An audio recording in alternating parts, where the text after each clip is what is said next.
I've been on such a role-playing streak lately that I decided to add the final class as well, the Druid. Welcome to the Attic Dungeon. My name is Sam, and whether you want to grow some vines or break some spines, I'm here to help you with everything. You know what time it is? Shameless self-promotion time. Yes, I'm here to tell you that I'm the very best at what I do, but more importantly, that I really appreciate watching you do my thing. So if you want to see me do more of my thing and you haven't subscribed already, click the button down below. I always forget the direction. Click the bell, leave a post, leave a like, what have you. Support me in every way you can. Thank you very much. And now let's get on with today's show. And thus, we have come to my final class role-playing guide, the Druid. Does that mean I will make no more role-playing guides afterwards? Of course not, I love doing these, but obviously I need to find a new concept to work around. Might have a look at race, might have a look at other weird ideas. We'll see how that goes. But for today, we indulge ourselves in all the role-playing possibilities that the Druid has to offer. As always, dear people, I will start by giving you some clues on how to dress up your traditional Druid, you know, the hippie in the woods. And then we will have a look at all of the fun possibilities that the Druid class offers you role-playing wise, because you can do more than be a schmuck in the forest. But let's start with schmuck in the forest. Obviously, our Druid is a nature person. They are the primary nature spellcaster. They gain complete control over nature in all its many facets because they like nature. Nature likes them. It's like a band of harmony and friendship and fuzzy creatures all over the place. Now, what makes the Druid special when you look at the role-playing bit? Obviously, there is the circle at level 2. You select your druidic circle, and it's more than just free spells or the ability to turn into a bigger bear. You can also use this as a hook in the world. What type of circle is your circle? Is it a circle with regular meetings? Is there like a board of directors of druids that gather in a sacred grove connected to your circle and they kind of tell you what you have to do? Or is it a very loose circle that only gathers maybe once or twice a year to celebrate the winter solstice and the summer solstice? Who knows? Or whatever other solstices your world might have. How did you join the circle? Why did you join this circle? Were you born into the circle? Were you attracted by one of the members? Did you stumble upon it accidentally and kind of stuck around for the great parties and the nature-loving vibes? Who knows? Obviously, you can mention some people that you're close with. Maybe you have a mentor in the circle. Maybe one of the leaders has taken a shine to you. Who knows? That there's an easy and nice possibility here to carve out your own spot in your Dungeon Master's world by using your circle as your home. You could also think about any traditions or rules that your circle might have. I go like this because in my head, Druid circles are always a bit looser and they don't really have strict rules apart from obvious things like respect life, take care of nature, try to be a good person, whatever, those kind of things. But it's less strict than a paladin's oath in my head, since you probably don't swear an oath. Maybe you do, who knows? You see, I'm just tossing out ideas here to flesh out your druid circle and hence possibly your druid's moral compass. You know, those things exist also in Dungeons and Dragons, by the way. Aside from that, there is of course the logical question of whether you learned your magic in the circle or you already had some inclination towards nature magic beforehand. That's a little bit. And the ever classic spellcasting question: what does your magic look like? Are you more of a planty druid? Does everything look like plants and vines and leaves and seeds and flowers and angry cactuses when you're attacking people? Or more of an animalistic druid? Maybe some of your spells conjure up certain spirit animals because you copy an effect of them. Maybe you conjure up, I can't think of anything right now, really, I'm not going to try. maybe it's a mix of both. Maybe you're an elemental druid and a lot of your spells just look like earth, wind and fire. Think about that for a moment. And as always, it's not necessary to describe your spells each time you cast them, but it can be a fun way of showing what your stuff looks like and adding flavor to your druid. And I think that covers most of the basic druid stuff. Maybe you could think about how the armor looks of your druid. Is it skins? Is it like maybe a bit more Native American style? That's also an option actually. So skins with feathers on top of them. You don't have to look the way the armor looks in the book. Important business here, I think, especially for druids who like to look a bit more naturey. I'll throw in some last thing that's a bit of a mix between gameplay and roleplay. The player handbook states that druids will not wear metal armor. They do wear metal swords though, apparently. It's a weird rule left over from earlier editions where druids couldn't cast if they were wearing metal armor. In 5e there's no such thing, but I know this is a big stickler in the community. There's people who go like, no metal on me, druid, and there's people who are like, but I got armor proficiency, and just that they will not wear it. It says they can't or they will never actually. I mean, it's a thing. On the D&D Beyond forums, I think it's the longest running topic there is about druids wearing metal armor. Personal view on that, I think druids can wear metal armor, but if you want to dress that up in your druidic character, don't make it out of metal. Make it out of some really strong wood. Maybe there's like ironwood trees that you could go and chop and work the wood into a nice suit of armor, stuff like that. Maybe it's really strong dragon bone armor that you're wearing instead of half plate. You see, my ultimate goal is here. The druid can wear medium armor, so I don't want to nerf the druid by not giving them access to half plate type accuracy armor class bonuses. But I don't want to make everybody angry and go like, no metal on me, druid! So there's nice in between options, which also offer great fashion possibilities for what your druid looks like, and that's where I was going to. Enough normal druid business, let's get on with the not normal druids. Now, last time with the sorcerer, I think, and I can't remember what other class, I had this thing where you're some spirit that became flesh and has no idea of the world around them. You have those fun role-playing encounters where you drink your first beer, this and that. For the druid, I have a slight variation on this, a slight being a rather big variation on this.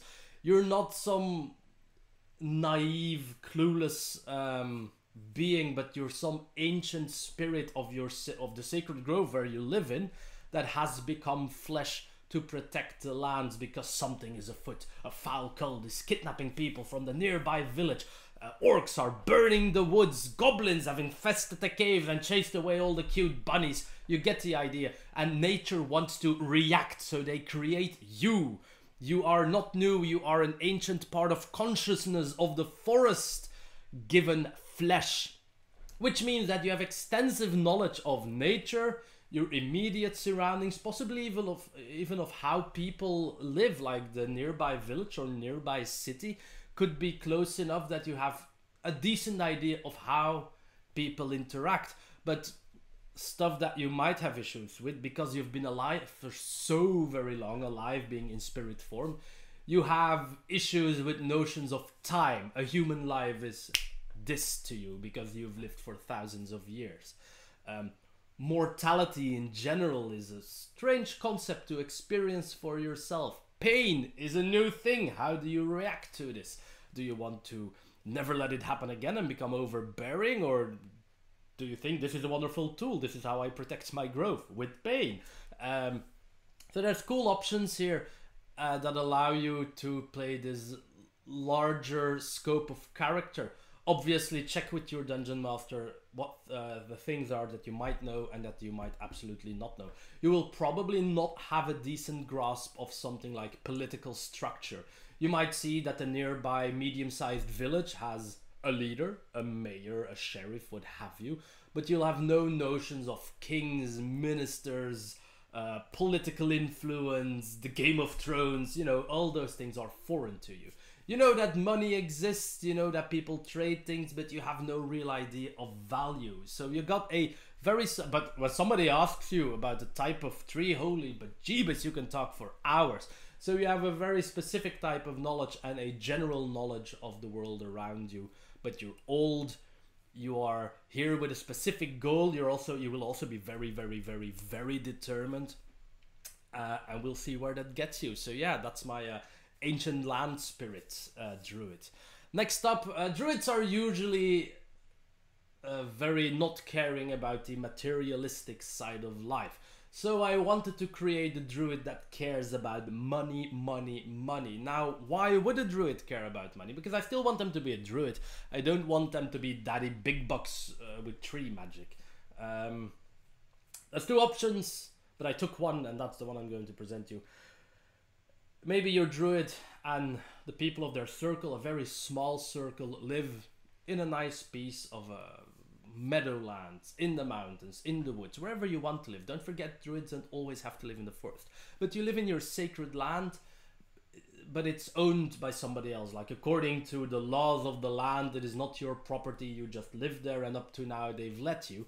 But the owner wants to destroy this piece of land to commercialize it. If it's wood, they want to chop it because all these enchanted trees would make some terrific ship. If it's mountain druids, my god, you have the best rock in the world. Desert, the best sand to make expensive glass out of. You get the idea. Somebody wants to make money out of it, and the only way that you can safeguard your land from getting monetized is by paying them off. Because your circle is not strong enough, your circle doesn't have the numbers, you don't have the power to stand up to this person. So the only thing you can do is agree on a certain term and pay off the guy who owns the land. And when you've done all the payments, the land is yours. So your druid will be very money focused. They might even become a good merchant actually with the stuff they find to make sure that they earn a maximalized amount of money. So a druid merchant or a druid bounty hunter, you just want the money. Obviously, part of the story could be that at a certain moment you've gained power and friends enough that you don't need the money and can try to just remove this chap from your immediate surroundings. Next up, I'm taking a druid out of their natural environment, being nature, and putting them in an urban environment. There's nothing that prevents you from being an urban druid.